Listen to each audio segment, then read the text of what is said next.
YouTube देवता आणि व्हिडिओवर आलेल्या पाहुण्यांना विनम्र अभिवादन करून आशिष कदम तुमच्या समोर सादर करीत आहे। तर नमस्कार, मी तुमची लाडकी मोठ्या डोळ्याची म्हणजेच मृणालश आणि मी तुमची लाडकी बारीक डोळ्याची म्हणजे समतश। बारीक डोळ्यांची मोठ्या डोळ्यांची काय म्हणजे हे नक्की आहे काय? काय म्हणजे असं का की आम्ही फेस ट्रॅकिंग वर रील बनवायचो तरीच्या हसताना डोळे बारीक होता आणि माझे डोळे जसे तसेच मोठ्या डोळ्याची बारीक डोळ्याची असं नाव पडलं आमचं। अच्छा, म्हणजे ती हसताना तिचे डोळे बारीक होतात म्हणून ती बारीक डोळ्यांची आणि तुझे डोळे मोठे असतात म्हणून तू मोठ्या डोळ्यांची। अरे काय धंदा लावलाय? असं बघायला गेलं तर ह्याचं सगळं बारीक आहे म्हणून याला काय म्हणायचं बारीक नुनू। पण तुम्हाला ही नावं नक्की दिली कोणी? काय दळभद्री नावं देऊन ठेवलेत? काय क्रिएटिव्हिटी आहेत? कोण आहेत कोणती? म्हणजे आमच्या इन्स्टा फॅमिलीच आम्हाला नाव दिले। Insta family. अरे हे रील स्टार ना एकदम भोले भाबडे भोले भाबडे। त्यांना असं वाटतं की त्यांचे जेवढे फॉलोअर्स आहेत ना तेवढी त्यांची फॅमिली आहे। तर त्यांना कोण सांगणार की तो फक्त एक आकडा आहे, आकडा। ही फॅमिली वगैरे काय नाही, फालतूगिरी आहे। तुम्हाला 30 फॅमिली नावं ठेवतात आणि नंतर 30 फॅमिली ट्रोल करतात आणि वरून हे रील स्टार भोले बाबडे काय म्हणतात? इन्स्टा फॅमिली, माझी इन्स्टा फॅमिली। करा मग फॅमिली फॅमिली करते रहिए मीटिंग आल हुआ आप मीटिंग। जसं की तुम्हाला माहितच असेल संपूर्ण महाराष्ट्र ओळखतो आम्हाला आज। असं तुम्हाला वाटतं? ह्यांची एक व्हिडिओ व्हायरल काय गेली, यांना असं वाटतं की अख्खा महाराष्ट्र यांना ओळखतो। ताई स्वतःच्या जगातून बाहेर ये आणि रिअलिटीला बघ। तू रिअलिटीला बघणारच नाहीस, बघूच शकत नाही। आणि मला लहानपणापासूनच ना रील्स आणि डान्सची आवड होती। मी जेव्हा लहान होतो तेव्हा मला भांडी कुंडी डॉक्टर खेळण्याची आवड होती। आणि आजकालच्या मुलांना कसली आवड आहे? ना रील्स आणि डान्सची आवड होती। नाही, बघायला गेलं तर बरोबरच आहे ना, त्यांच्या लहानपणीच इंस्टाग्राम आलाय। ना रील्स आणि डान्सची आवड होती आणि आज तुम्ही सगळेच ओळखता मला म्हणजे। अरे नाही ओळखत तुला, कोण आहेस कोण तू? ही पण मोठ्या बहिणीसारखी भ्रमत आहे की हिला अख्खा महाराष्ट्र ओळखतो। अरे बाहेर या, दोघींनी स्वतःच्या जगातून बाहेर या। आणि एका छोट्याशा घरात 2 रूम मध्ये राहायचो आम्ही, काहीच नाही, एकदम गरीब परिस्थिती काढलेली आहे। एकदम गरीब परिस्थिती काढलेली दिसते। एका छोट्याशा घरात 2 रूम मध्ये राहायचे म्हणजे खरंच। शाळेचा युनिफॉर्म घ्यायला पैसे राहायचे नाही, कधी कधी बॅग घ्यायला पैसे राहायचे नाही, कधी कधी ट्युशनची फीस सुद्धा भरलेली नाहीये मी सेल्फ स्टडी करून। बघा, नवीन कपडे बॅग परिस्थिती नसून सेल्फ स्टडी करून तिने 10वीत किती टक्के घेतले? आणि 10वीत 91% घेतलेले। आणि आम्ही नवीन कपडे काय नवीन बॅग क्लास लावून सुद्धा 10वीत किती? 48। क्या नहीं क्या बोला तूने? 48 48। पहले क्या बोला? चल चल चलो। आणि जेव्हा मी 9वीला एक्झामला गेलेले होते, घरी आले तर बघितलं बाबा वारले होते। म्हणजे खूप मोठा सपोर्ट आमच्या लाईफमधून चालला गेला होता। कोरोनामध्ये वारून गेलेले होते आणि बहीण तिकडे रडते, तिला रुमाल द्यायचा, तिचे डोळे पुसण्याच्या ऐवजी लागले लगेच बोलायला। अरे तुला काय आहे की नाही बहिणीचं थोडं? हा माहितीये तुला ती बोलायला देत नाही म्हणून एवढं करशील? एवढं घरात म्हणजे चहा बनवायला दूध सुद्धा नाही राहायचं, एवढी परिस्थिती खराब होती। मग कोरी चहा प्यायची ना, दूध। अब देख तू तू क्या बोल रही है? बेटा मी जेव्हा 10वीला होते ना, मला 91% पडले होते।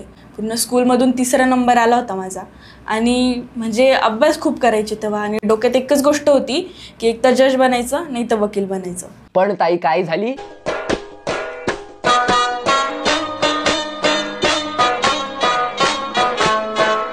नाही म्हणजे मला हे गणितच कळलं नाही। एकतर ताईला जज बनायचं होतं किंवा वकील, पण परिस्थिती समोर अशी आली ना। ही परिस्थिती ना माणसाला काय बनवेल ना काय सांगू शकत नाही। पहिले या परिस्थितीला पकडून मारलं पाहिजे। आणि तेव्हा काही जास्त असं रील्सचं नॉलेज सुद्धा नव्हतं की रील्स कशा करायचे किंवा गाण्यांचं नॉलेज नव्हतं की गाणे कसे असतात। फक्त करायचे म्हणून करायचे, एक आवड होती। 10K व्ह्यूज जाणं खूप मोठी गोष्ट होती आणि खूप मोठी गोष्ट होती 10K व्ह्यूज जाणं आमच्यासाठी। अगं हो, जरा धीर घे। त्या छोट्या बहिणीला काय बोलायला देशील की नाही? का सगळं तुलाच खायचंय? 2-3 महिने व्हिडिओ चालले आमचे, हिचे 19,000 झाले होते। आणि किती झाले होते? 19,000 झाले होते। आणि 10वीत किती टक्के घेतलेले? आणि 10वीत 91% घेतलेले। पैसा बर्बाद। नंतर व्हिडिओ हळूहळू डाऊन झाले। काय माहित कोणी रिपोर्ट मारले होते का काय, की आमचे प्रयत्न कमी पडले असेल। कोण होते एवढे समजूतदार ज्यांनी तुमच्या आयडीला रिपोर्ट मारले? अशी पण माणसं एक्झिस्ट करतात? नाही, मला अजूनपर्यंत वाटत होतं की सगळे आडात छोटच भरलेत। मैत्रिणी पण माझ्या सगळ्या दूर चालल्या गेल्या होत्या, कारण की काय व्हिडिओज तर करते आणि त्या शिक्षण करत होत्या मोठमोठ्या शहरात जाऊन. मग तू पण जायचं होतं ना, तू कशाला रील्स वगैरे बनवत बसलीस? तू पण मोठ्या मोठ्या शहरात जाऊन शिक्षण घ्यायचं होतं. अरे हा, विसरलोच ना, तू पण गेली असतीस. पण परिस्थिती आणि जेव्हा मी शाळेत जायचे तेव्हा पण म्हणजे अशी चिडवायची, ते बघ रील स्टार चालली, असं तसं आम्ही बोलायचे. गल्लीतून पण चाललो तर मुलं आम्हाला चिडवायची की बघा बघा रील स्टार चालली. त्याची पण आम्हाला खूप लाज वाटायची. मग आता नाही वाटत? घरच्यांची परमिशन काढणं म्हणजे खूप अवघड होतं. आणि संधी गमवायची नव्हती, संधी भेटलेली होती ती पण गमवायची नव्हती. संधी भेटली होती, अब देख तू, संधी भेटली होती, भेटली. अब तू गया देख, तेरी औकात मैं दिखाता हूँ तुझे. किती टक्के घेतले होते 10वीत? आणि 10वीत 91% घेतली. पूर्णच पैसा बर्बाद, पूर्णच पैसा. सगळ्यांकडून 200-300 घेतलेले सगळे पैसे बर्बाद. तुम्ही 15 सेकंदाच्या रीलमध्ये नाही का कमेंट करून जाता, पण त्याच्या मागे आम्ही किती मेहनत घेतलेली नाही आम्हालाच माहिती असतं. एकदम बरोबर बोललीस. लोकांचं काय, ते कमेंट करून जातात, पण ती 15 सेकंदाची रील बनवायला खूप मेहनत लागते. नाही, खरंच आहे. ते मेकअप करणं, साडी घालणं, लिपसिंग करणं खूप कठीण काम असतात, खूप मेहनत लागते. आणि आमचं काय, 10 मिनिटाची व्हिडिओ बनवायला अजिबात मेहनत लागत नाही. म्हणजे ते लिहिणं, स्क्रिप्ट लिहिणं, शूट करणं, एडिटिंग करणं, म्युझिक करणं, हे सोपं. हे मेहनतीचं काम नाही, सोपं.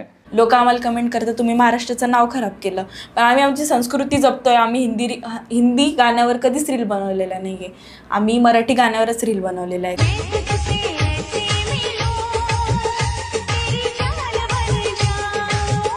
लोकांकडे बिलकुल पण लक्ष नका देऊ, कारण की लोक म्हणजे जर का एखादं वर चाललंय ना तर त्याला खाली ओढण्याचा प्रयत्न करतातच. अगं काय बोलते तू, बारीक डोळ्यांची. नाही, बरोबर आहे, बोलतेस ते बरोबर आहे. कोण जर वर चाललंय तर त्याला वर जाऊन द्यायचं, पण कोण जर चुकीच्या पद्धतीने वर चाललंय ना तर त्याला खाली ओढून फोडून काढला पाहिजे. आणि आम्हाला पण खूप खाली ओढायचा प्रयत्न केलेला आहे. पहिले तर आम्ही रील्स टाकायचो तर खूप बोलले आम्हाला की कशा रील्स बनवता तुम्ही, असं तसं. कोण होते कोणते? कोण होते? एवढं खरं कसं काय बोलू शकतात? ते लायकी आहे त्यांची, कसं खरं बोलू शकतात? आणि परत लोक काय बोलताय याच्यावर तर बिलकुल पण लक्ष नका देऊ. आम्ही तर कधीच नाही दिलं, पहिले पण नाही दिलं, आता पण नाही देत आणि नंतर सुद्धा नाही देणार. आणि परिस्थिती बदलायला टाइम नाही लागत आणि परिस्थिती बदलूच आम्ही नक्की, जेव्हा आमचे स्वप्न साकार होतील. स्वप्न अजून पण साकार नाही झालेले आणि संघर्षाचे दिवस आता पण चालू आहे. संघर्ष, स्वप्न साकार, तुमचे हे असे शब्द मोटिवेशन ऐकून आता काहीतरी केलं पाहिजे. आता असं स्वस्त बसू शकत नाहीत. काहीतरी तुमचं एवढं मोटिवेशन ऐकून काय केलं पाहिजे, काहीतरी केलं पाहिजे ज्याच्याने मला सॅटिस्फाय होईल. मी काय केलं? काहीतरी केलं पाहिजे बाबा, काहीतरी केलं पाहिजे. क्योंकि मैं बहुत दिनों से तेरा बहुत दिनों से खेल बंद करने के चक्कर में था. हेलो, अब देख तू, अब सीधा बेटा कमिश्नर को कॉल लगाता हूँ मैं. तुझे पता है मैं छोटे मोटे बंदों से बात नहीं करता. अब देख तू. सोडा तात्या. तर बस आजच्या व्हिडिओमध्ये एवढंच. ही जर तुम्हाला व्हिडिओ आवडली असेल तर लाईक करा. जे रील स्टार आपल्या चॅनलवरती नवीन आले असतील त्यांनी चॅनलला सबस्क्राईब करा. आणि पाणी सांडलं. आणि तुम्हाला ही व्हिडिओ कशी वाटली ती खाली कमेंट बॉक्समध्ये मला नक्कीच सांगा. तर चला भेटूया पुढच्या व्हिडिओमध्ये. बाय.